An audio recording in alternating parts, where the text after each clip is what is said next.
Thank you for watching MMA Oddsbreaker. I'm Frank Trigg in Las Vegas, Nevada, and that is Kevin Cub Swanson. I was doing a little extra research on your Wikipedia. You're not a Kevin Luke. I've never even could imagine you as a Kevin Luke. You can only be a Cub to me.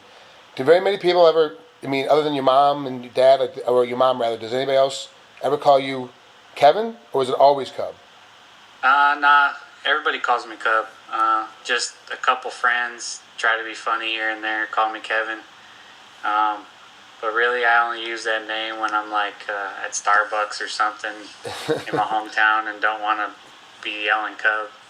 Yeah. What about when you're applying for a car loan or trying to buy a new house? You have to actually put it on the application then?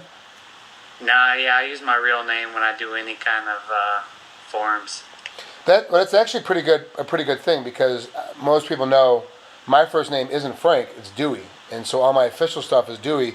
Anybody calls me looking for Frank and they got some business deal they're trying to do, you're calling the wrong guy. Like that's a different guy.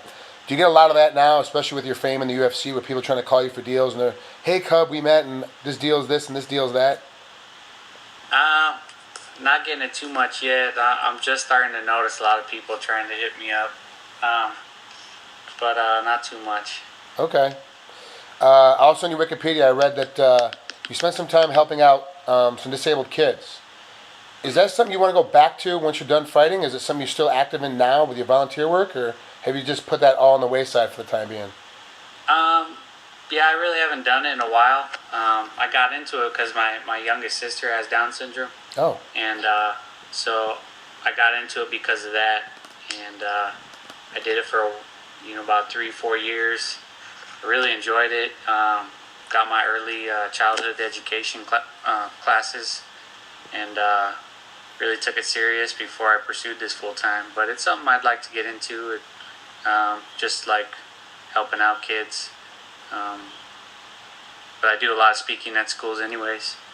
Well, most people only see you with your violent hooks and your violent straights. They don't see you outside the cage or outside the ring as much as I did in the past. I mean, that's so much now since I moved to Vegas. But this is who you are right now. This calm guy, this kind of ho-hums, it's just like it is what it is. It's something I want to do, but you don't really get super excited about it. And when you do speak in front of kids, you have a real story that they really grab onto. They really, I don't want to make it sound like you're on the same mentality as the kids you're talking to, but you definitely put things down to their level, so they have a lot of respect for you and they understand what you're saying. Do you really have a passion for helping kids out? I know it's I know you like doing it, but do you have a passion for it? Because it kind of seems like you light up a little bit when you're talking to kids. Yeah, I mean, it's hard for me because I'm not a big public speaker, I'm more of a small groups, hang out, but I just feel like it's my duty to do it. I feel like I've been put in this situation. I've been blessed with skills, and I've been able to do great things with fighting, and a lot of people look up to me, and whether I like it or not, I'm a role model, and I accept it, and I try to live up to that. Well, you're doing a great job as far as I can tell, and from everybody I've talked to. Now, are you back in LA, or are you still in Albuquerque training out of Jackson's? No, I'm in Palm Springs. Okay. Yeah, I just bought a new house, and there's really nothing in here yet. Yeah, good. I actually just moved my bed over here when I flew in 2 days ago, so all my other stuff's at the old house. But yeah, so I'm out here in California a couple more days, and then I head out to Vegas. Are you going to move the rest of that stuff after the fight, or are you going to wait until? Are you going to do it now? No, I'm gonna wait. Okay. It's just too hot, man. It's like it was 122 yesterday. Yeah, I know it's super hot right now. It's really super hot in Vegas, like tremendously hot. And I don't understand why it gets so hot in all these places. And then I realized, like, John Alessio was driving back on the 15 through Death Valley. It was like 121. It was only 115 here. And so you kind of realize that, like, Vegas is hot, but it's not as hot as some other places. How hot has it been down in Palm Springs lately? It broke a record yesterday for June. It hit 122 yesterday. Oh, so it's easy. So you making weight next week's gonna be very simple. Yeah. Vegas. I'm used to it. I'm from the desert. Yeah, there's no issues. Now, why Palm Springs though? Because I knew you were closer to the beach a long time ago. Why do you keep moving further and further inland? Well, I'm from Palm Springs, born and raised. I moved to Orange County and to pursue fighting because there was nothing out here. There was boxing, and that's about it. So I moved out to Orange County, trained with Eric Paulson and OC Muay Thai, and after a while, I just moved on and moved back here, and then joined Greg Jackson's, and I started splitting my time between my own gym here, a boxing gym, and Greg Jackson's. How is Jackson's? You just got back. You had a great training camp, not from what I've been told, but how was it from your prospect? Like, how do you think things went down there? I feel great. Since I got into the UFC, I've been, totally changed the way I train, the way I go about it, and I've just been building every fight. I had a couple injuries a few fights back that are finally healing up, and I feel like I'm the strongest I've ever been right now. You're fighting Dennis Siver here next week at July 6th on the Weidman-Anderson Silva card.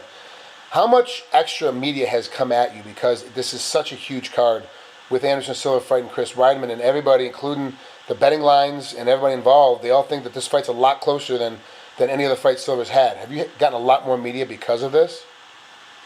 Oh, yeah. This is probably the most interviews I've done in a while. For a while, I stopped doing a lot of them.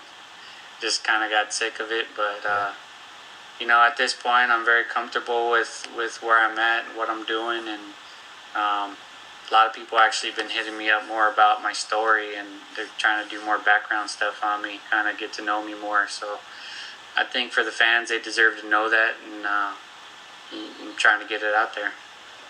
Break down Dennis for us. What do you see as a fighter that I don't see as a fan? I think he's very strong in the clinch. He doesn't really actually like to clinch standing, but when he squeezes you, when he grabs you, he's strong. I don't think he hits as hard as people might think, but he does put out a lot of punches throughout the rounds, and that's the only way his body can keep that pace. He's a tricky fighter. He does some tricky stuff.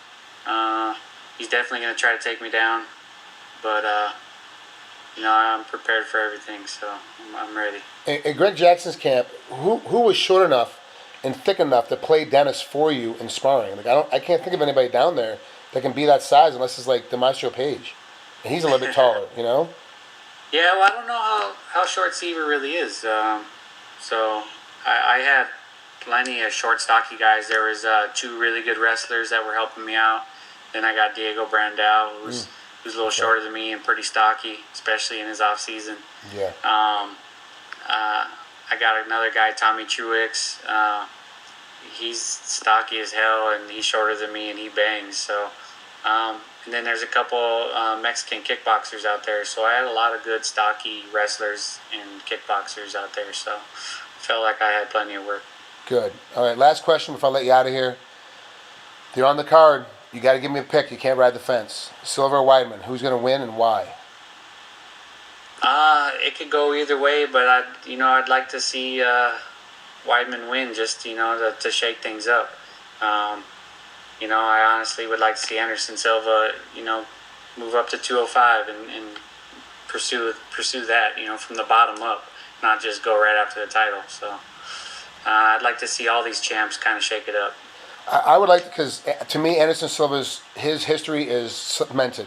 It's 100%. He's going to go down as one of the greatest fighters of all time. Will always be in that top 10, no matter how long the sports go. He'll always be that guy.